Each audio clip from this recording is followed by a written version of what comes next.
Yeah, Jovi, tama ka dun, no? Ito yung tinatawag natin na post-traumatic stress disorder bago ko sagutin yung tanong, no? Parang PTSD. tuwing meron nilang tayong naririnig na bagong virus, ang unang tanong, lalabas na ba yung dalgona coffee? Kaya nga. Lalabas na ba yung Kaya. ube cheese pandesal, di ba? Magiging Yeah. plantito na ba uli ako?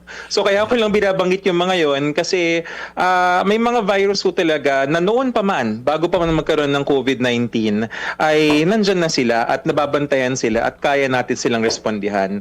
Unahan ko na, nabanggit mo nga Jovi, no? Sa katunayan, itong Nipah virus, hindi ho bago to sa Pilipinas. 2014 pa.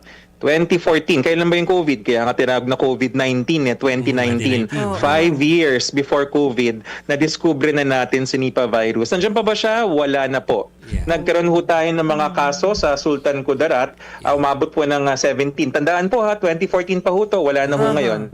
17 cases at dun po natin na unang natukoy sa ating bansa. Kaya kilala natin siya, kaya nating bantayan. So ano ngayon yung sagot dun sa tanong ni Jovi? Tama si Jovi, di ba? Plus points. Zoonotic disease ay mula sa hayop papunta sa isang tao. Karaniwan, ang nasisisi dito, nakikita nila yung mga paniki. Yun ang common na source niyan. Pero pwede rin siyang pumunta sa mga baboy. Tapos dun sa kaso ng Sultan Kudarat, Jovi, Chicken, Maricel, mga kabayo. Kasi yung ating mga kababayan doon, noong 2014, kumain po sila ng laman ng kabayo. Ang problema kasi pag kumain ng ganyang karne, na hindi karaniwang dumadaan sa mga safety checks ng National Meat Inspection Service Yes. at sa mga usual na pagluluto, maraming pwedeng makuha doon. Doon yun yung origin ng Nipah virus. I see. So, Asek si Maricel po ito, nabanggit nyo po yung pagkain ng karne. Yan lang po ba yung way para ma-acquire ng isang tao yung virus sa pamamagitan ng pagkain ng hayop? Or baka pagka nagkaroon ka ng exposure, pwede ka na ring mahawa? Alam mo Maricel, na alala nyo, lalo na sa mga buwabiyahe, napansin nyo na pag tinatanong ng kwarentina, maski sa ibang bansa, kung tayo ay napunta sa mga bukid o sa mga bukirin at napalapit ba tayo sa mga hayop.